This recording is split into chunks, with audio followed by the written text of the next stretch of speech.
Okay, I'm excited to have with me Dr. Linda Howe. She is coming to Edmonton May 17th, 18th, and 19th to teach in person her latest work, Manifesting Your Destiny through the Akashic Records. She is the award-winning author of three major books, the first being How to Read Your Akashic Records, Accessing the Archive of Your Soul and Its Journey. This book is now celebrating its 10th year of publication.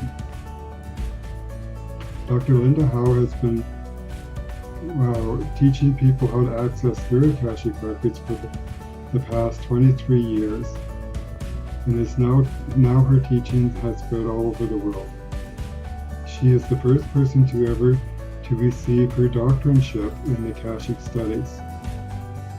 We're going to jump right in and talk to Dr. Linda Howe. Welcome. You know what? I think it would be helpful if I just start at the beginning to really give you and your students and your friends some idea of what this Akashic record is, right? Awesome, thank you. In its most simple, listen, it can be very complicated. And, you know, I don't know, some of us like to complicate things, which isn't always helpful. But the thing is this, and here's the really simple, is that the Akashic Record is a vibrational archive of every soul and its journey, okay? And that's really, so because it's vibrational, that means it's invisible. So we never see, like there's never a great big golden book. We don't see people writing. That's, no. This is vibrational. But, you know, it's interesting because I know for myself, I always thought, well, where is this thing? Where is this Akashic Record thing, right? I mean, I didn't understand the word Akasha. It's a Sanskrit word, right? It means primary substance, that from which all things are formed, right? So we're talking about like the essence of life before we get to it with all our ideas and our feelings, and it gets mucked up. So that's what it's made of. And because it's vibrational, because it's invisible, it's everywhere, which is, right, good news, bad news, right? But what's really important is that the Akashic Record it resides at the level of the soul. It is the soul level dimension of consciousness, which means that it's within us. Right? So when we go to work in the record in a conscious, responsible, and deliberate way, which we can do using the pathway prayer process, when we do that, we have the opportunity to make a more conscious connection with our own soul. Because, you know, we're already connected to our soul. The problem is we forget. You know, it doesn't really seem like it. It seems like, I don't know. But see, when we work in the record, we have a chance to really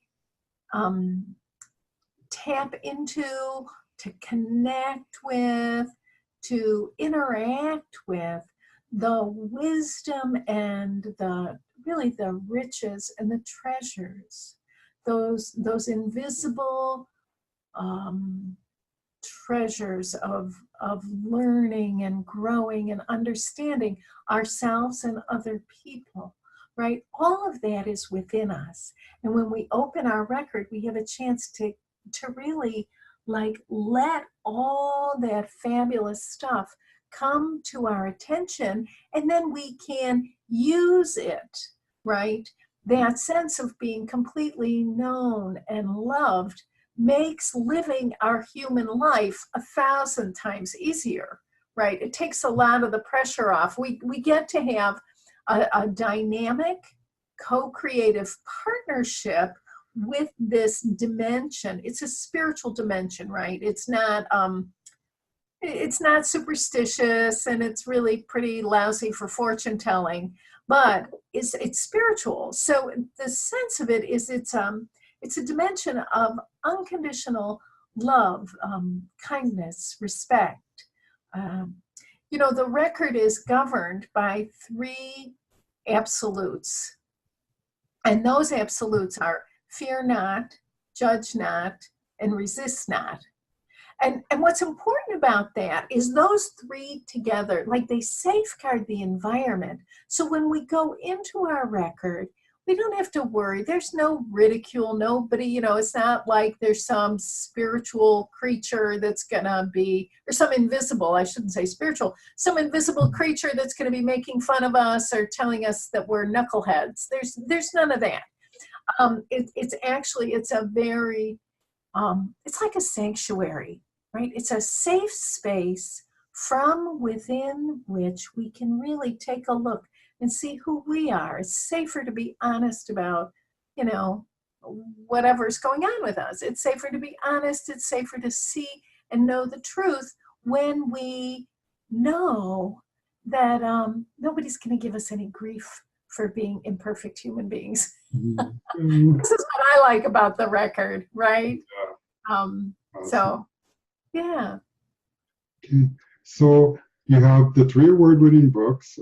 And you're coming to Edmonton, I guess, May 17th, 18th, and 19th to teach your latest work, Manifesting Your Destiny through the Akashic Records. Yay! Hey! It's going to be fun. I'm so excited about coming up there. We're going to have a great time. For sure. So where does this course fit into the progression of your books? Oh, this is good. Okay. All right, this is how this goes.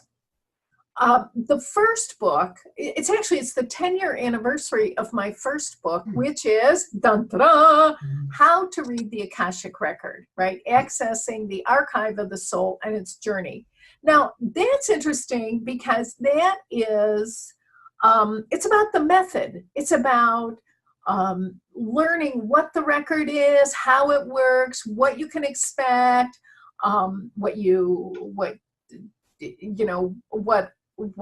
better not expect because it's not there. It's very practical. It's very pragmatic. So it's a thorough description of what the record is, right? And how we can use it. So in that book, so it's all about the method, right? It's here's what the pathway prayer is, how it's structured, how it works, how to use it, all those essentials. Additionally, the second half of the book has, which is really a very fun part of the book to me, right, is a section that is on developing our skills, some of the foundation skills and practices and protocols, right?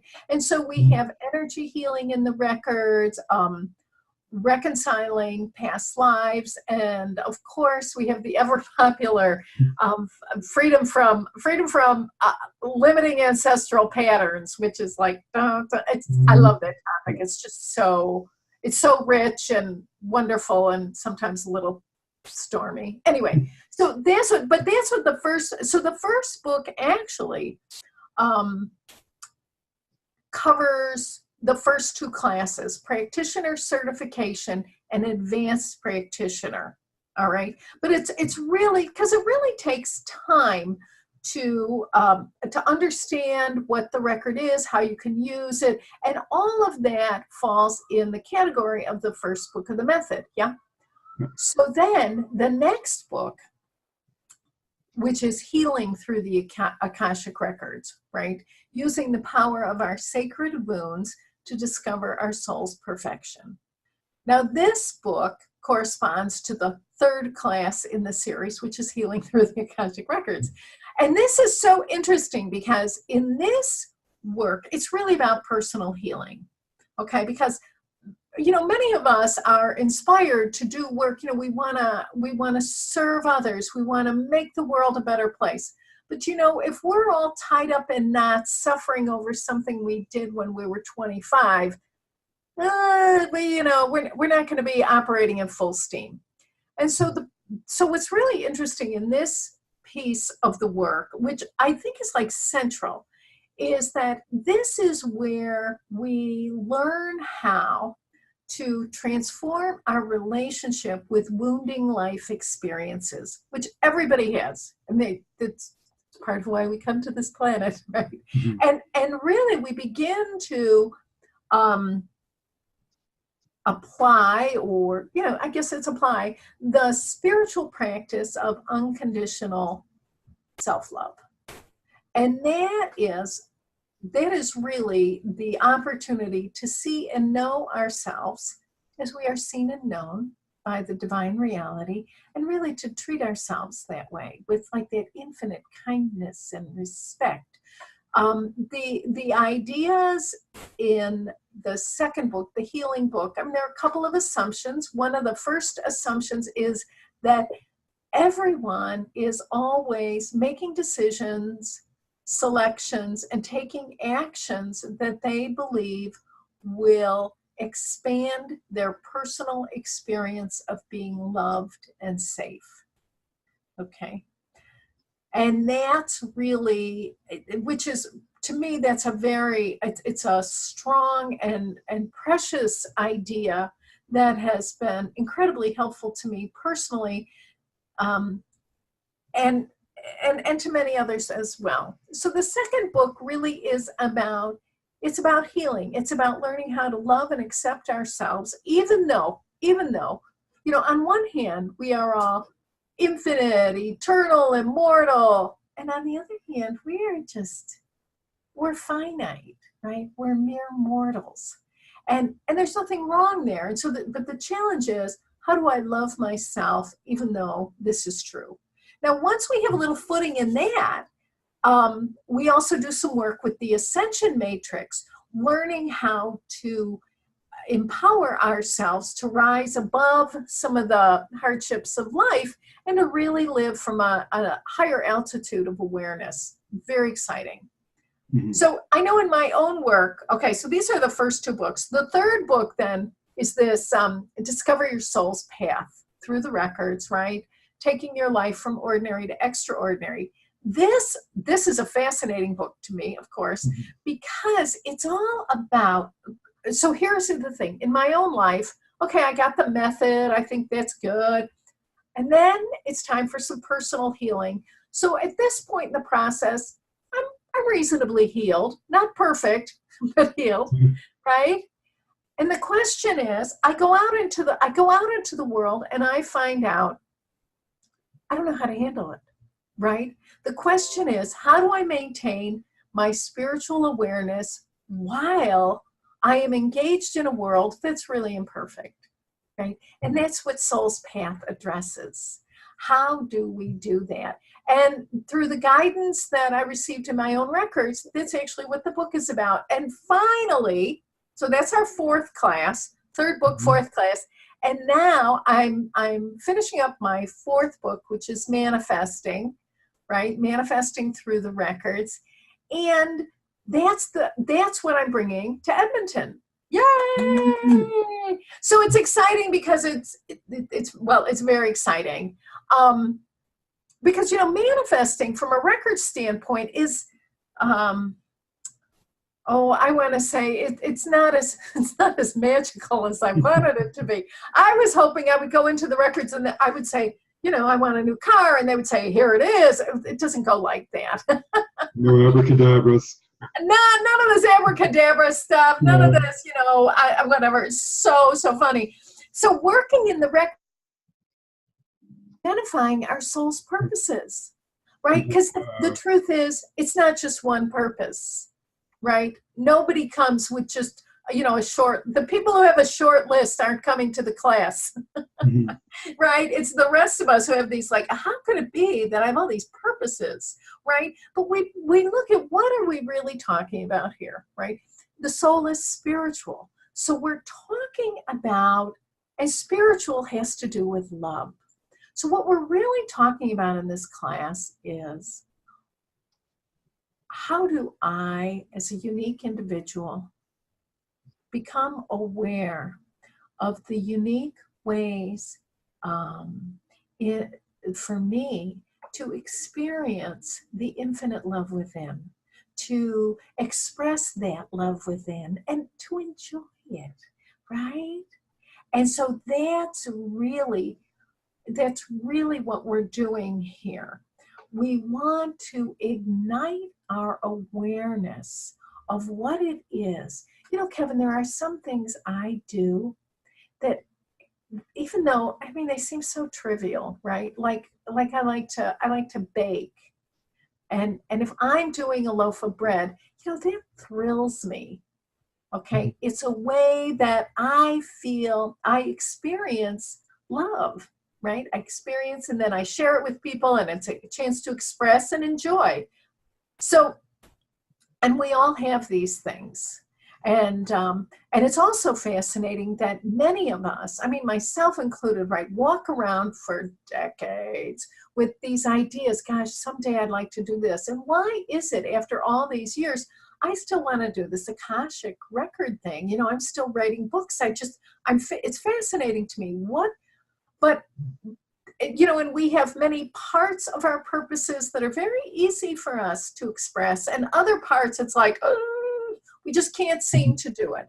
What I am really moved by is the awareness that there are things in the heart and soul of every person that are so strong, they're compelling, they're fierce. They are so strong that even some of the worst hardships in life do not make it go away, right? Like, what is that?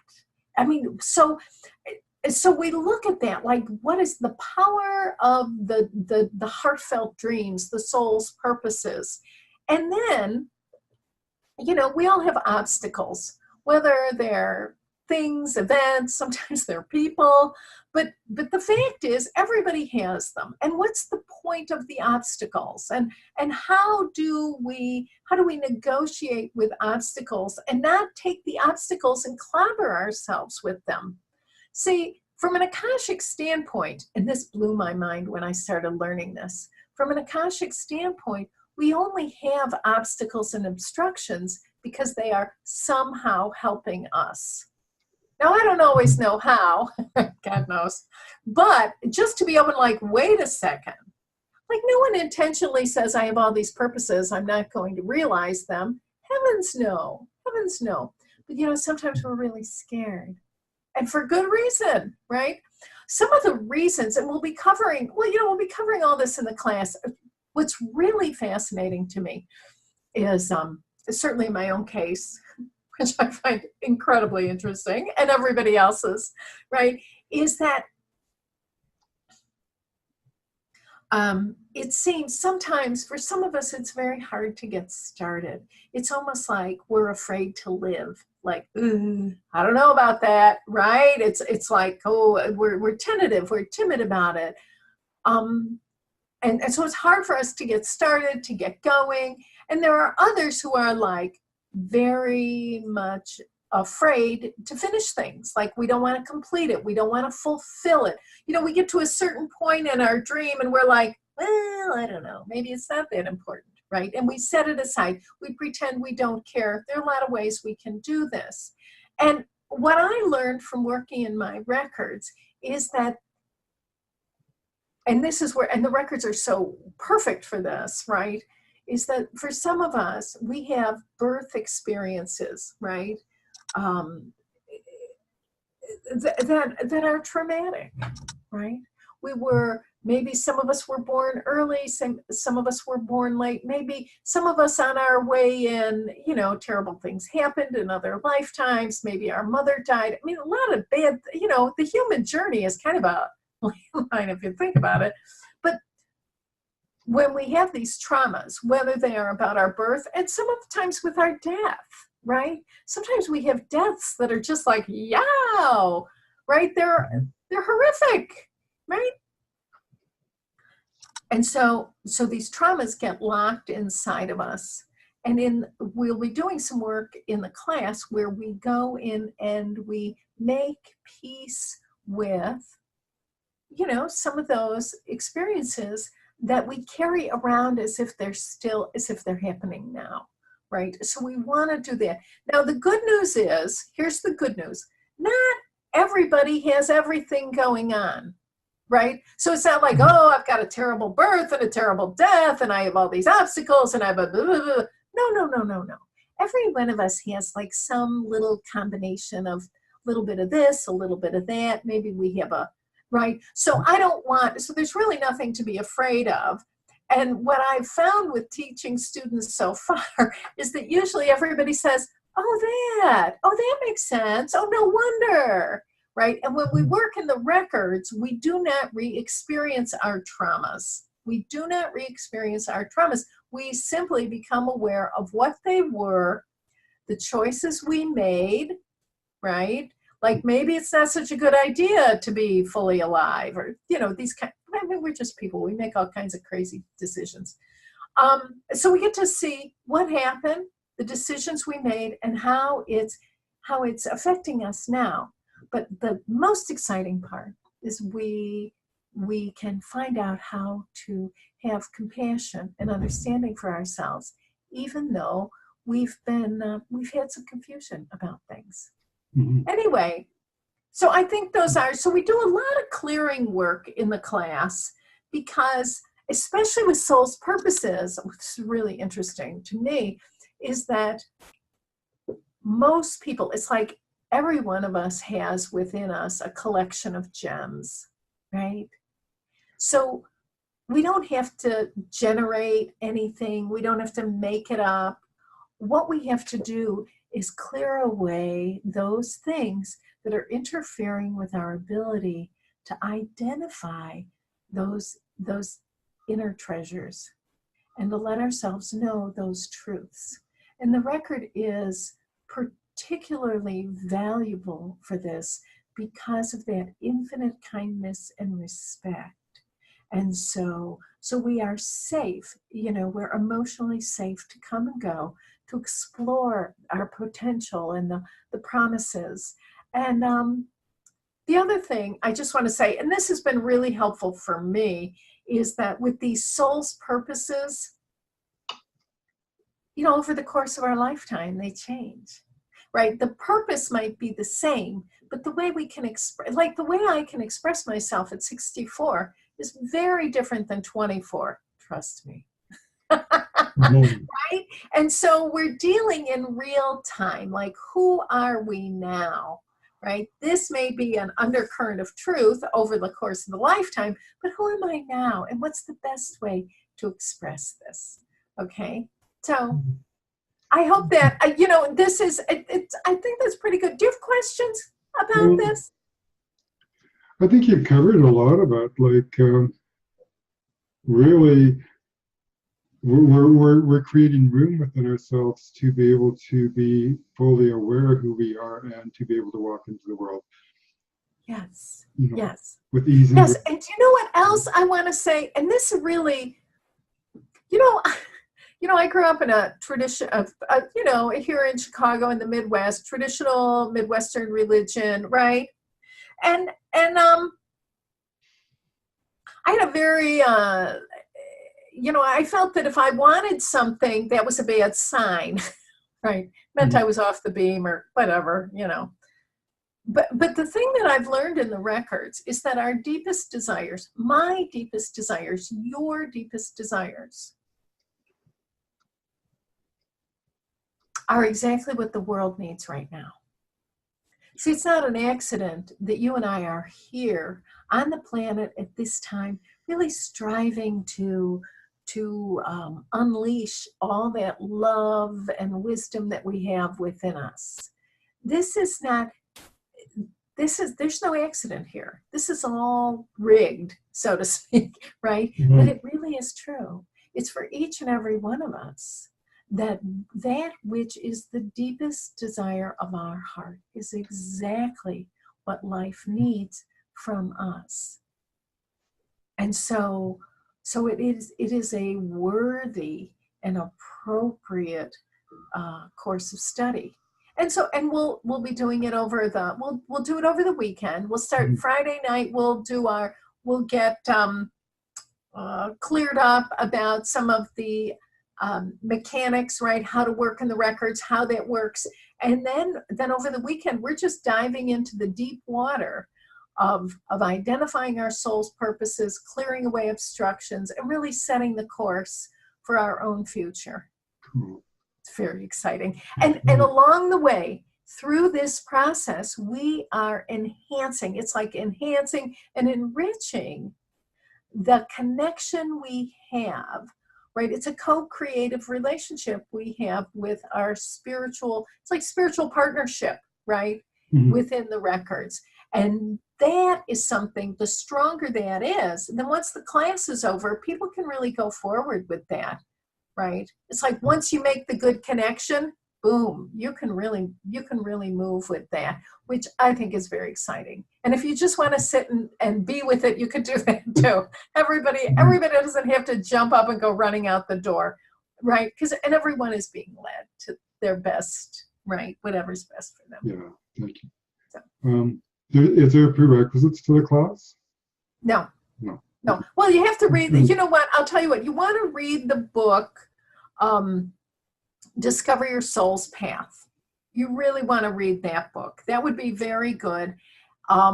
So that would be, that's the prerequisites. If you've had other courses from Kevin, that would be terrific, because it'll be easier for you to move forward. You'll have more trust in the process. You'll have some questions answered. But here's the thing, this course, even if you feel like, well, that sounds like maybe it's advanced, or I know some of you think it's not advanced enough, that's all right. But the fact of the matter is the records will meet you where you are, okay? And if you can allow yourself to be a student and to be led, this can be a fabulous experience, right? So that's really all you have to do. I mean, we'll teach you everything you need to know. You know, when I teach this class, I know sometimes, and I used to think this too, is sometimes people are like, oh, this is the finish line. Actually, it's really not. It's like what we're doing is we're opening a door. We're going to open the door to this thing called, you know, your destiny, right? Your destiny. And destiny is so it's a beginning, not an end. And so we're going to set you up so you can really be launched into your highest destiny. And I just want to say, you know, I love the word destiny. It's such a great word. Destiny is from the word destination, right? Which is the place where we expect to arrive. It's a point of arrival. And it's so interesting because we only want to go to the places that we are already related to. We only want to do things that we have the ability to do, right? Listen, I never wanted to be a football player. Never. I don't think I had 10 seconds of that in this. And you know, that's good because I would be terrible. I never wanted to be a brain surgeon. And that's good because I don't have that ability. I wanted to do spiritual work. I wanted to explore spiritual truth and to uncover ways to help myself and other people have a more conscious spiritual connection. And guess what? I have the ability to do that. So whatever it is anybody wants to do, whether you're always declaring it to people or whether you're carrying it in your heart like it's a secret, if it's your true desire, I want you to know that you have the ability to bring that to life. Sometimes quickly, sometimes slowly, but you have that ability, otherwise you wouldn't want it. It's a very,